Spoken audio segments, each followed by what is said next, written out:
Hey everyone, welcome back. So today we're going to make a recipe that is really easy to make, and it is plant-based, non-dairy cream cheese. There are some cream cheeses on the market, and I've yet to find one that I love. There's several versions out there in Canada here. I'm sure wherever you are, there's probably more versions than what we have here. And what I find is that they all are pretty bland. And they can be quite expensive. So today we're going to make our own. And I'm going to show you the ingredients, and then we're going to make the base recipe, and then we're going to divide up the mixture because I'm going to make a double batch. And we're going to make one sweet and one savory cream cheese spread that you could use on sandwiches, on bagels, on crackers, carrot sticks. The savory one you could put on pasta if you wanted to in a pinch. So let me show you the ingredients and then we will get to making it. You need soaked cashews. Now I will talk about an option that is nut-free. There are cashews a nut or a legume. I'm not sure. But if you don't want to use cashews, I've heard of another option you can use. We'll talk about that. Then we need some lemon juice. Obviously, real would be better. But all I have is this, and I might not even have enough. We'll see. And some apple cider vinegar. Miso paste. This is fermented soybean, and it's what's going to give it that cream cheese sort of tanginess.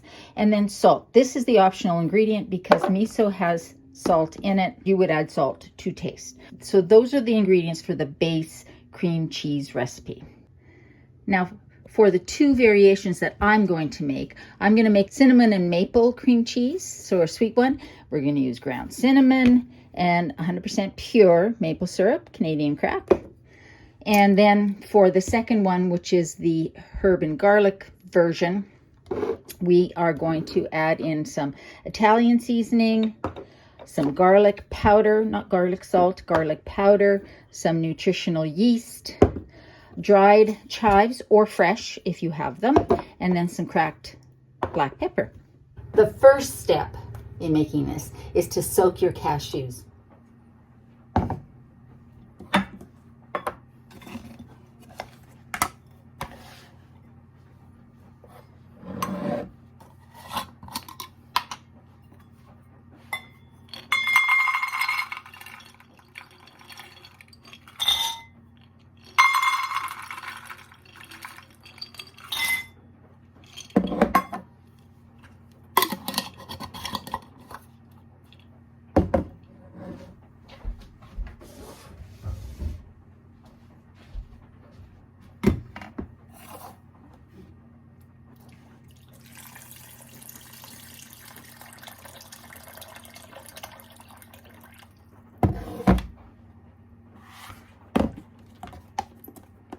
And I did this first thing this morning. So now there's a couple of options for you.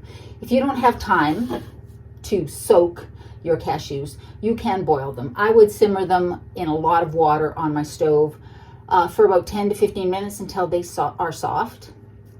Or if you don't want to use cashews, say you're allergic or something, allergic or something like that, I've heard that you can use sunflower seeds as a substitute for cashews in recipes. And what I've heard is that you would use 3/4 of a cup of sunflower seeds for every cup of cashews in a recipe. You would just soak those.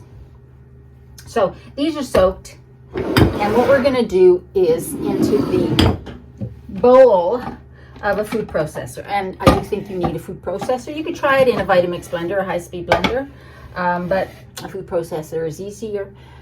And like I said, I am making a double batch because I want to make some sweet and some savory. So I've soaked 2 cups of raw, unsalted, plain cashews, and these have plumped up quite a bit, and I think that it is really it's super easy to just throw them to soak first thing in the morning. But if you don't have time, like I said, you can boil them. All right, so those are in there. And now we're going to add in our other ingredients. I'm going to put in 1 tablespoon of lemon juice for every cup of cashews. So because I'm making a double recipe, I'm going to put 2. Oh, please let me have 2 tablespoons. Ah, almost. Well, it'll be fine. So 1 tablespoon of lemon juice for every cup of cashews that you're using, and 1 tablespoon of apple cider vinegar for every cup of cashews that you're using. So I'm going to put in 2 tablespoons.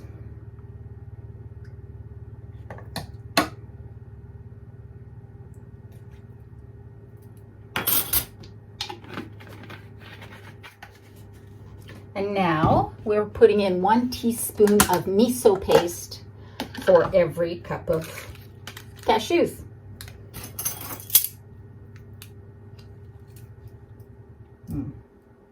Try not to tap things because I know that's annoying for you guys. Okay, let's just do it this way. Or maybe not annoying, but certainly loud. Loud for you guys.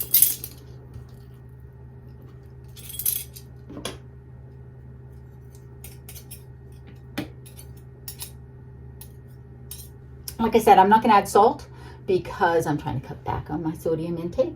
And I think you can add salt later. Now, I'm going to grab some non-dairy milk and have it ready, because if this is too thick, we're going to add a tablespoon at a time of non-dairy milk just to loosen it up. A lot of recipes you'll find online will use coconut oil in their recipes. And the reason for that is because it will make it more solid when it goes into the fridge. It will solidify and get thicker. I don't really care about that. I'd rather not add the coconut oil. But we're going to add a little non-dairy milk if we need it.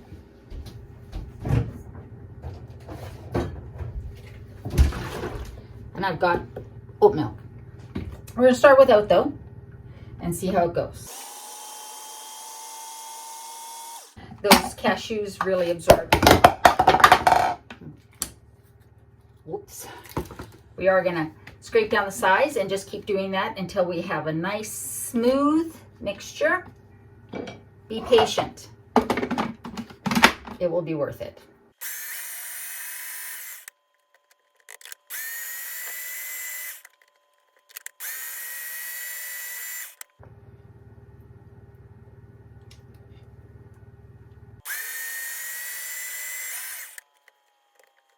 Another tablespoon.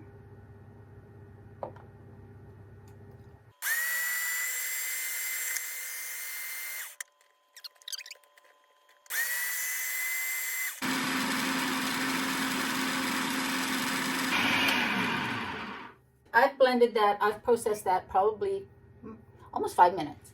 And the longer you process it, the smoother it's going to be. Is it ever going to be quite as smooth as like Philadelphia cream cheese? No, because that's extracted by machine. It's got more of the texture of the boursin, if that helps you give you some reference. And now what I'm going to do is I'm going to take half of it. I'm going to divide it up amongst 2 bowls.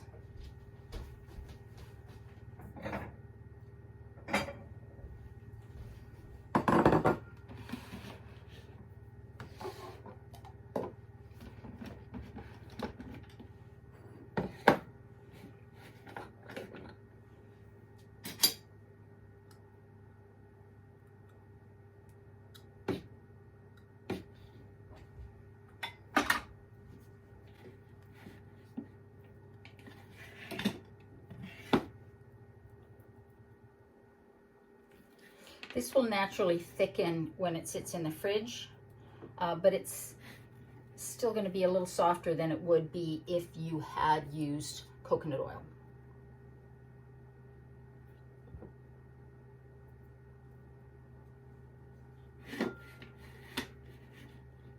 This is each one recipe of the cream cheese because I was making a double batch. I know I keep saying that, but I don't want there to be confusion because the video will be different than the recipe that's linked down below the video.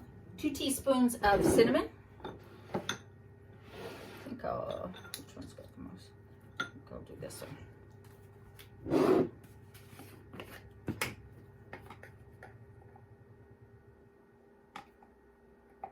If you don't want to make the cinnamon maple, you can add a couple of tablespoons of fruit preserves in here, and then it would be a fruit cream cheese spread. Okay, and then 2 tablespoons of maple syrup.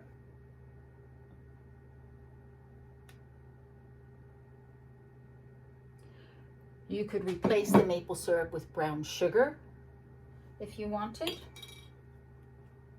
And then very carefully, so you don't end up with a bunch of cinnamon powder everywhere, we're gonna mix that in.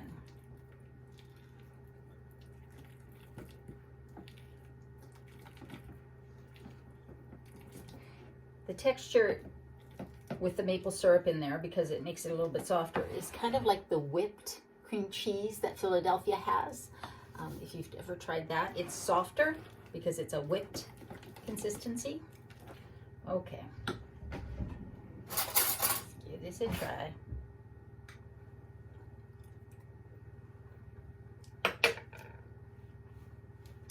Yum. That's one of my favorite things to put on a bagel. When I was a kid, there was this cinnamon brown sugar kind of spread. Can't remember what it was called. It came in a little tub. I think it was all pure oil with some cinnamon and sugar put in it. But that's what this sort of reminds me of. It's not super sweet. It's still got that little bit of a tang from the base recipe. Okay, and then for this one, I'm just going to put it in here. And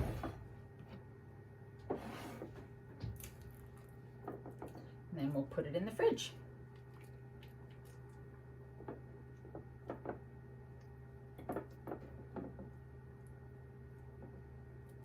Okay, so I'm going to put this in the fridge while we make the second, the savory one.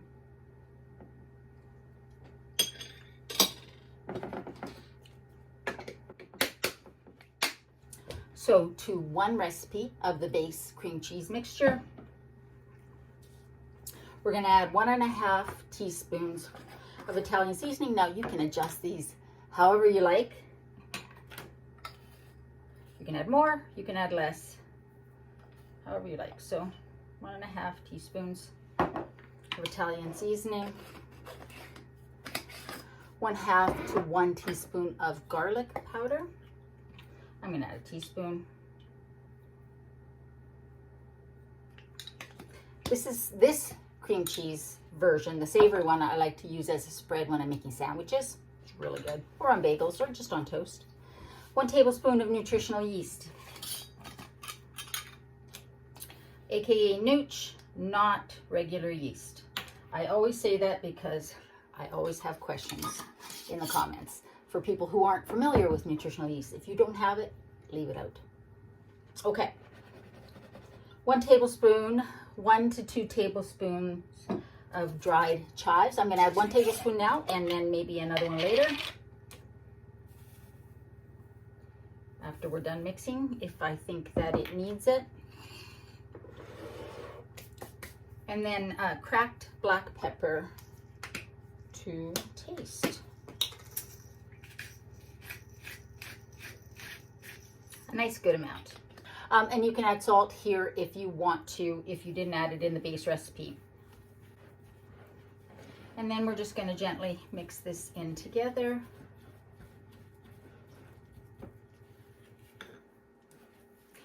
The flavors will really develop and blend and meld as it sits. So I would make this, especially the savory one, the night before I needed it, the day before I needed it, I wanted to use it. Let it sit in your fridge overnight. And then, especially the garlic and everything, it will blend in. All right, I don't know if you can see that, but let's taste this one.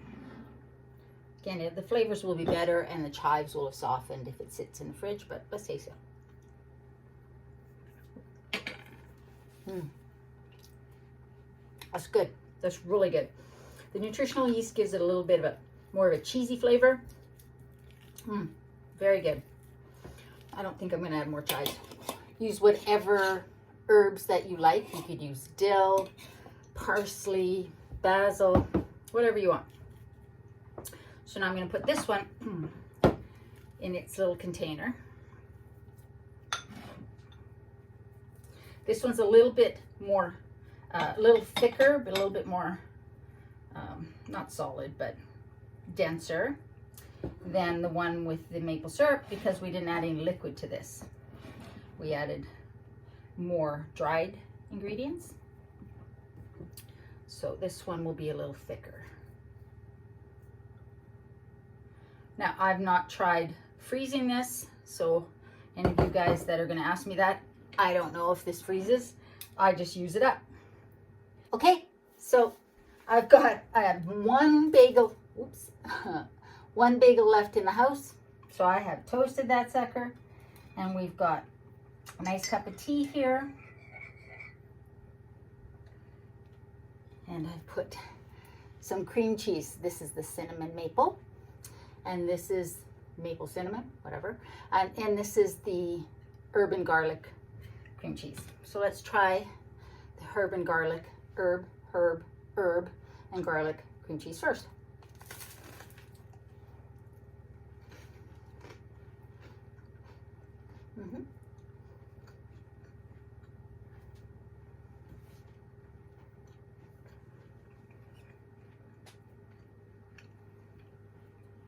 That is really good.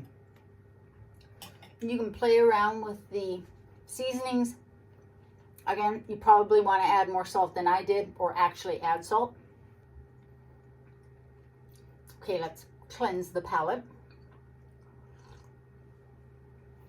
Yum. All right. Oops.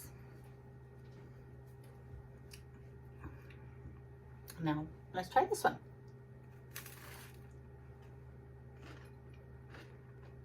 So good.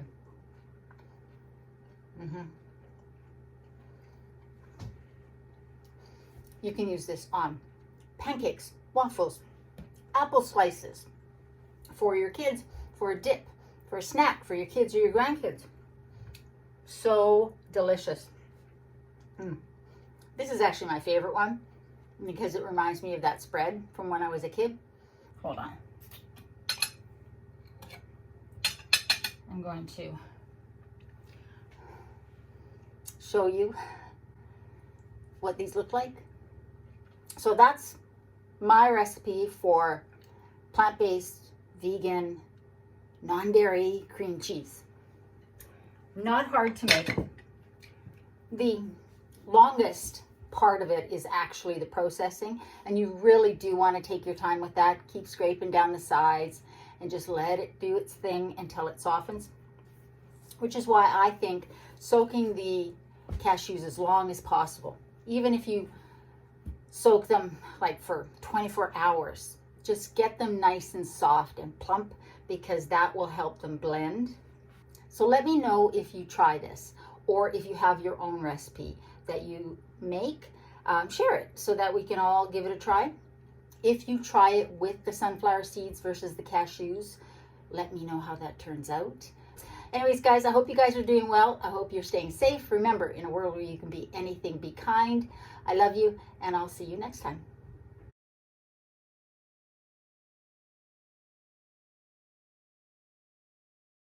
Hey, look who made an appearance.